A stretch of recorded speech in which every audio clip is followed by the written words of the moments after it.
Welcome back to my channel. I always wanted to say that. All right, it's the birthday reading. We're continuing with our fabulous story of the Swifts. Shenanigan made a solemn vow to her aunt's indomitable eyebrows. I will find out who did this and I will have revenge. No, said Felicity flatly. What? Don't give me that look, she whispered. I know you're swearing vengeance and you're not allowed. Fine, I'm swearing justice. I'm not sure you know the difference. I do. They're spelled different, right, Phenomenal? Vengeance is purely selfish. Justice is in service of a greater good. Catching the would-be killer would be justice as long as we didn't kill them back, said Phenomena reasonably. Well, I do want to kill them back, though, said Shenanigan. Felicity shook her head so hard that her hair whipped about her face. Listen to me for once, she pleaded. You can't run around trying to solve this by yourself. You're too young. We're too young. You need to tell an adult, and they will call the police, and they will deal with this.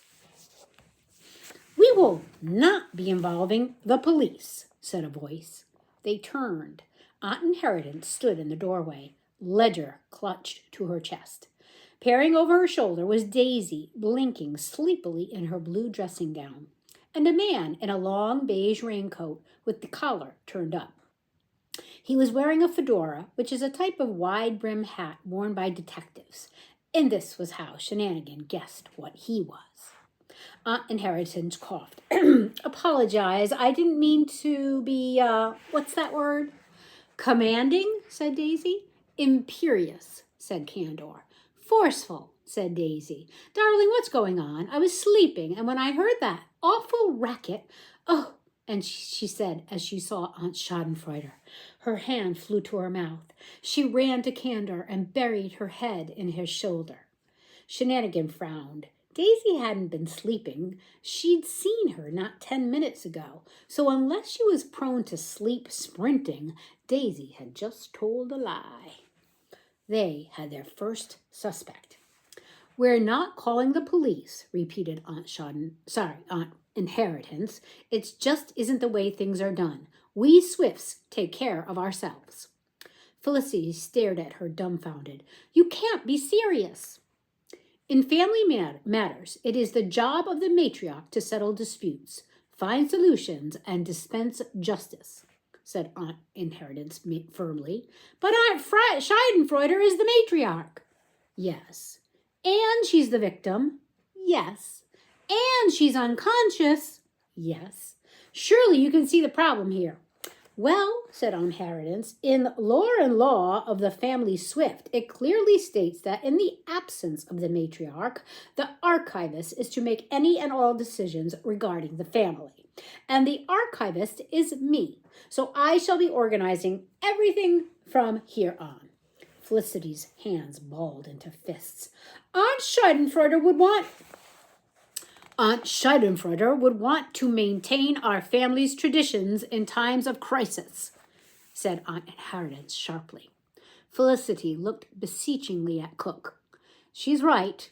If your aunt hates anyone more than doctors and door-to-door salesmen, it's the police. She'll never allow it, said Cook, but she looked pained. Buck up, Fliss. Felicity sagged, beaten by the immovable illogic of adults. Do you know, she said sometimes I hate this family. Of course you do, dear, said Aunt Inheritance. She reached out and patted Felicity's shoulder in what was probably supposed to be a comforting gesture, but which instead looked as if she were petting a small dog. Poor Felicity. I know it's in your name to look for a mundane solution to this, but you mustn't worry. Everything shall be done according to... But Felicity did not enjoy being patronized any more than Shenanigan and flounced out of the room. In the silence that followed, the man in the hat spoke. It's about 10 o'clock on a night in May, with the sun well sunk below the horizon. Downstairs, guests were enjoying coffee and a nightcap. Upstairs, their hostess was dead. She's not dead, corrected Phenomena. But the man held up a hand for quiet and pulled a notepad from beneath the depths of his coat. He started making notes. I arrived late to the party, but right on time for the action. Blood is thicker than water, as they say. And I had the feeling the old broad would only be the first to spring a leak. Had Aunt Schadenfreude's sins come home to roost? In this family of Swifts, was there a cuckoo in the nest? I'd found another case, and this one was a family matter.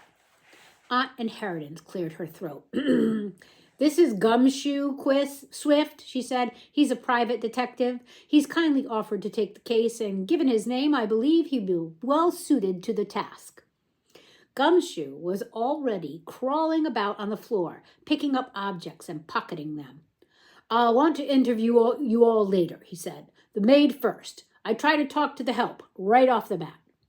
My name is Cook. I'm not a maid, and if I may, what the hell are you doing? Gumshoe was leaning over Schadenfreude, attempting to look up her nose. Cook hauled him up by the scruff of his neck until the tip of his shoes brushed the floor. Now, miss, I understand you're protective of your employer, but... She's not my employer, she's my friend, snapped Cook. My best friend. You've no idea. She took me in. She gave me a home when I had nowhere. To Shenanigan's horror, Cook began to tear up. Cook, who hadn't cried even when she chopped off her little finger with a meat cleaver and sewed it back on herself. Uncle Maelstrom was at her side in an instant, arm around her shoulder. Cook is family, he stated, with the finality of a slamming door. You won't speak to her like that again. Sure, well, I guess I'll check the body later, said Gumshoe as Cook lowered him to the floor. The first thing we have to figure out is how she was killed. I mean injured. He pulled another object out of his coat, and Phenomena gasped. That's evidence! Gumshoe twirled Aunt Schadenfreude's walking stick around in his fingers. No, it's not. It's a stick. I left it at the scene so I could get some fingerprint powder. Why would you need fingerprint powder? Gumshoe snorted. For fingerprints, in case the attacker left any behind. Oh, I doubt he'd do that. Seems like an easy way to get caught. That's one thing I can tell about this would-be killer already. He doesn't want to be caught. He tossed the stick in the air and grabbed a hold of it. Aunt Inheritance clapped. You've ruined the crime scene, groaned Phenomena. It's very sweet that you want to help, though, said Gumshoe. Maybe you two can be my junior detectives. Phenomena glowered. Gumshoe didn't know it, but he made a mistake. He reached out, chuckling, to ruffle Shenanigan's hair and made a second. Shenanigan bared her teeth and threw herself toward him, but Cook placed a heavy hand on her shoulder. All right, girls, bedtime for you two, I think. Smiling tightly, she stared them out of the room. Now don't get any ideas, she said loudly so those still in the study could hear. But then she bent toward them urgently. Do get some ideas. Get as many ideas as you can. The pair of you have a better chance of catching the culprit than that twit in there. She glanced around furtively. I don't trust anyone in this house except us. Your sister and Maelstrom. Cook shut up abruptly as Gumshoe strode past and began measuring the stairs with a ruler. We need to keep this between ourselves, finished Phenomena. Make the not quite killer react. Sorry, let's do that over again. Make the not quite killer relax. Gumshoe licked the banister and made a small noise of suspicion. Jolly good, agreed Cook. I'm going to stay with your aunt for protection. They may try again. Soft murmuring voices rose and fell. It was getting late, and despite all of the excitement, people were beginning to drift off to bed. Cook lowered her voice even further. Be subtle, girls. The last thing we want is panic on our hands. Let everyone continue to think this is an accident. Right. Attention, announced Gumshoe from the top of the staircase. Attention, folks, I've got grave news. Aunt Schadenfreude's fall was not an accident. Cook's swearing was drowned out in the uproar. Let's begin. Chapter 11, Suspicious Characters. In the lab, Phenomena wiped some equations off the chalkboard with the elbow of her lab coat and started hunting around for chalk. The first thing we need to do, she stated, is establish the time of the incident. Shenanigans settled on a bench. This was Phenomena's area of expertise. Dates, details, durations. Those of us in the dining room heard a crash at 8:53 p.m. So we have to assume that's the moment she fell. I, along with the most of the family, arrived at the scene a minute later. She took a long gulp of her solution. Luckily, that means we can rule out anyone who was at dinner. We were all eating dessert. We must have to go through all the guests and write down anyone missing. Shenanigan goggled. All of them? All of them, apparently. Shenanigan listened to her sister recount the seating plan and tried not to drop off. This wasn't the kind of direction she had in mind. Next to him was one of the twins, but I couldn't say which one. And then that woman with the furry handbag. That's Aunt Malaria. And it wasn't a handbag, it was a dog. A bichon frisé, actually. It's French. Felicity sat on the lip of the attic's open trapdoor. Below her, Earth waved awkwardly.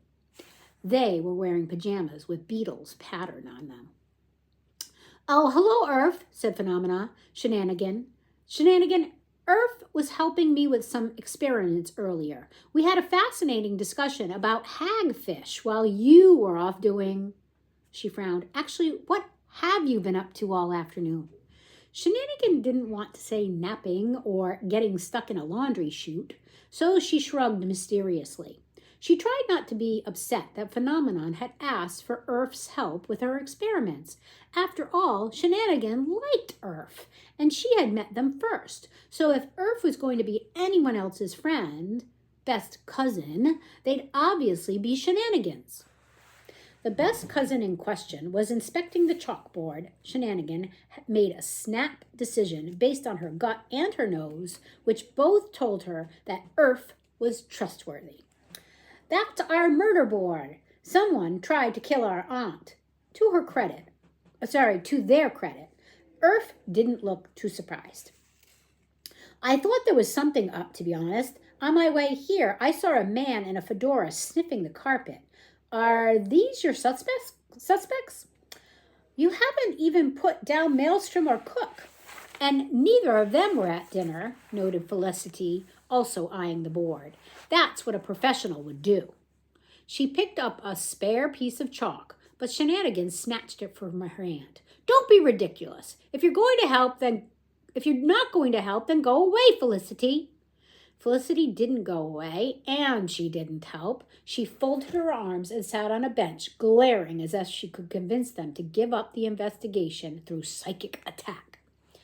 Earth raised a tentative hand. This is Earth talking. Felicity is right, though. You really should put everyone down and then eliminate them as suspects. They shifted from foot to foot. I'll start. Gran wasn't at dinner because she was cross with your aunt. Something about Schadenfreude not listening to her and not having the best interests of the family at heart. I don't think she'd hurt anyone or anything, they added hurriedly, but we should still put her down. She's a bit too obsessed with all the family stuff, but not enough to kill her. Shenanigan thought about the manic light in Aunt Inheritance's eyes and wasn't so sure. Now would probably be the time to say something like, by the way, there's a secret room on the second floor, and I saw her going in there with a lot of strange tubes, and I think she may be up to something sinister. But she couldn't. Whatever was in that room felt like her secret, and selfish as it might be, she wanted whatever was in there all to herself. Besides, it was more likely to be treasure-related than murder-related, she reasoned. The not-quite-murder had knocked her off course, but Shenanigan still had a pack waiting for her on the roof, a map in her pocket, and an unshakable belief that she would be the one to find Vile's hoard. She would just have to do it at the same time as solving a murder. That's all. Easy peasy lemon simple. She also had someone else to add to their list. Daisy was lying. She wasn't asleep. I saw her run past me in the first floor corridor just before I jumped in the chute. Maybe she's angry with Aunt Schadenfreude because she wouldn't let her marry Candor. That is a little suspicious, but it might just be a coincidence, said Phenomenon. I'll write it down. I'll note it down. After an hour of arguing and cross-referencing, they finally had their list with some helpful notes from Shenanigan. Aunt Inheritance, sorry, Irf. Daisy, suspicious. Uncle Maelstrom, Flora/Fauna. Man with the impressive mustache, Uncle Ferrier. Candor, atrocious, ugh. Peak, also, ugh. Cook, the lady in the pelican hat. Despite Felicity's protests, Shenanigan immediately crossed out Uncle Maelstrom and Cook because it was obviously wasn't them. This is all good, but don't we need clues and things? Asked Irf, chewing on the cuff of their pajamas. Otherwise, we'll just be going around accusing everyone. We could always torture them for information, offered Shenanigan. She'd come across a lot of interesting books on medieval history when learning how to build her catapult. Irf, if you've brought your knitting needles, I could probably make an Iron Maiden. We don't need an Iron Maiden, said Phenomena.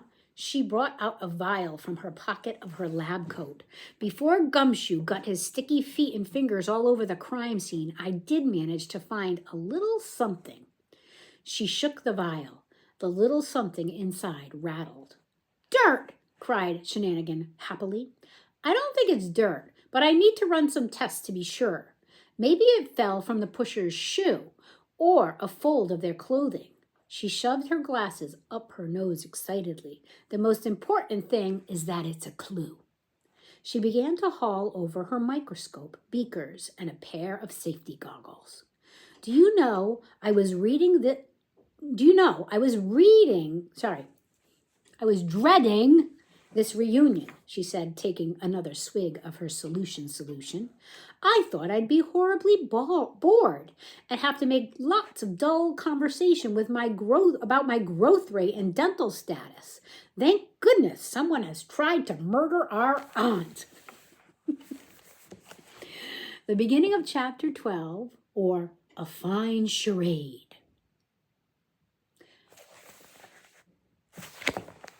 Some people say charade to be fancy, but I say charade. Shenanigan woke early the next day, gritty-eyed and grumpy, at the end of Felicity's bed. She hadn't slept well with so many people in the house. All the breathing and shuffling made her feel as if she was sleeping in a zoo. Still, there was a brief minute between waking up and sitting up where Shenanigan forgot the events of the day before, when everything was sweet and mellow in the morning sun that filtered through the curtains, warming a lazy stripe on Shenanigan's arm. Then she remembered. She scrubbed her nose with the back of her hand. They had been holed up in the lab well into the wee hours, and afterwards it had been too much trouble to clean the rubbish off her own bed and get in it. When Shenanigan had been very small, she often used to creep into Felicity's room and curl up at the end of her bed like a cat. When she awoke, her sister would have put a blanket over her and plaited her hair. She reached up to her head, but her hair was the same tangle it had been yesterday, and Felicity was still asleep, clutching tight to her pillow. Shenanigan picked her way towards the door through piles of magazines and fabric scraps, past the accusing eye of the models on Felicity's wall, past the sewing bench where her moth-eaten clothes awaited repair. In the doorway, she tilted her head to listen to the house. So this was what the morning after a not-quite murder was like. It was a lot quieter than Shenanigan had expected, though it was still early. There were a few stirrings and sighings on the upper floors, and the wet rattle of more than one snoring guest. The old pipes shuddered and clanked as the boiler struggled to heat enough water for every bath and shower in the building. Shenanigan tiptoed to her room, shoved her party dress under the bed for John the cat to shred, and put on the first cleanish pair of trousers and shirt she could find.